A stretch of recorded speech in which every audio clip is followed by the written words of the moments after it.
বন্ধুরা, technical PV সরকার চ্যানেলে আপনাদের সকলকে স্বাগত জানাই। আমি প্রতিনিয়ত আমার চ্যানেলে পোস্ট অফিসের নতুন নতুন আপডেটগুলো নিয়ে আসি। তেমনি আজ আমি আপনাদের জন্য এক বিরাট নতুন আপডেট নিয়ে আসছি। পোস্ট অফিসের অ্যাকাউন্টে 4 লাখ টাকা ডিপোজিট করলে 1 বছরে কত টাকা রিটার্ন পাওয়া যাবে, বিস্তারিত জানতে পুরো ভিডিও দেখুন। পুরো ভিডিও না দেখলে কিছু বুঝতে পারবেন না, তাই পুরো ভিডিও দেখার অনুরোধ রইল আপনাদের সকলের কাছে। তাই আর দেরি না করে ভিডিওটিকে শুরু করছি। ভিডিওটি ভালো লাগলে লাইক করবেন, কমেন্ট করবেন, বন্ধুদের সঙ্গে শেয়ার করবেন এবং আমার চ্যানেলে নতুন হয়ে থাকলে চ্যানেলটিকে সাবস্ক্রাইব করবেন। ধন্যবাদ, পাশে থাকবেন। নিয়মিত বিনিয়োগ করলে দীর্ঘমেয়াদে মোটা রিটার্ন পাওয়া যায়, এমনটাই বলেন বিনিয়োগ বিশেষজ্ঞরা। বর্তমান বাজারে অনেক রকমের বিনিয়োগ বিকল্প রয়েছে, তবে হ্যাঁ, এসবের ঝুঁকিও রয়েছে। তবে সরকারি স্কিম, বন্ড, ব্যান্ড ডিপোজিট স্কিমের মতো বিনিয়োগে অবশ্যই গ্যারান্টিযুক্ত রিটার্ন পাওয়া যায়। এই সব ক্ষেত্রে ঝুঁকিও প্রশ্ন নেই।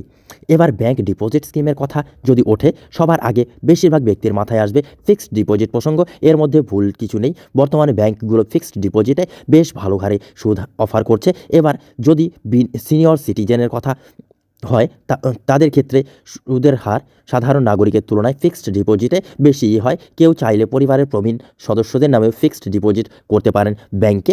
বর্তমান সময়ে ফিক্সড ডিপোজিট বিনিয়োগের একটি খুবই জনপ্রিয় মাধ্যম। বিভিন্ন ব্যাংকের ফিক্সড ডিপোজিটের সুদের হার ভিন্ন। অন্যদিকে পোস্ট অফিসেও ফিক্সড ডিপোজিট করা যায়। এক নজরে দেখে নেওয়া যাক। পোস্ট অফিসের ফিক্সড ডিপোজিটে 12 মাসের জন্য 4 লাখ টাকা জমা করলে ম্যাচুরিটির সময় কত টাকা পাওয়া যেতে পারে।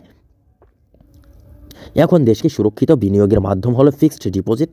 পোস্ট অফিসের ফিক্সড ডিপোজিট সবথেকে বেশি সুরক্ষিত বিনিয়োগের একটি বিকল্প। অর্থাৎ যদি কেউ ফিক্সড ডিপোজিটে বিনিয়োগ করতে চায়, তাহলে পোস্ট অফিসের ফিক্সড ডিপোজিটে ব্যাংকের ফিক্সড ডিপোজিট থেকে বেশি হারে রিটার্ন পাওয়া যায়। পোস্ট অফিসেও ব্যাংকের মতো ফিক্সড ডিপোজিট অ্যাকাউন্ট ওপেন করা যায়, কিন্তু পোস্ট অফিসের ফিক্সড ডিপোজিট স্কিমে টিডি অর্থাৎ টাইম ডিপোজিট স্কিম বলা হয়। পোস্ট অফিসে 1 বছরের থেকে 5 বছর পর্যন্ত টিডি অর্থাৎ টাইম ডিপোজিট স্কিম করা যেতে পারে। পোস্ট অফিসের টিডি অর্থাৎ টাইম ডিপোজিট স্কিমে প্রতি বছরে 6.9% থেকে 7.5% হারে সুদ পাওয়া যেতে পারে। পোস্ট অফিসের 1 বছরের টিডি অর্থাৎ টাইম ডিপোজিট স্কিমে 6.9% হারে সুদ পাওয়া যেতে পারে। এবার জেনে নেওয়া যাক যে পোস্ট অফিসের টিডি অর্থাৎ টাইম ডিপোজিট স্কিমে 1 বছরের জন্য 4 লাখ টাকা জমা করলে ম্যাচুরিটির সময়ে কত টাকা পাওয়া যেতে পারে। পোস্ট অফিসের টিডি অর্থাৎ টাইম ডিপোজিট স্কিমে 1 বছর অর্থাৎ 12 মাসের জন্য 4 লাখ টাকা জমা করলে ম্যাচুরিটির পরে 4,28,332 টাকা পাওয়া যেতে পারে।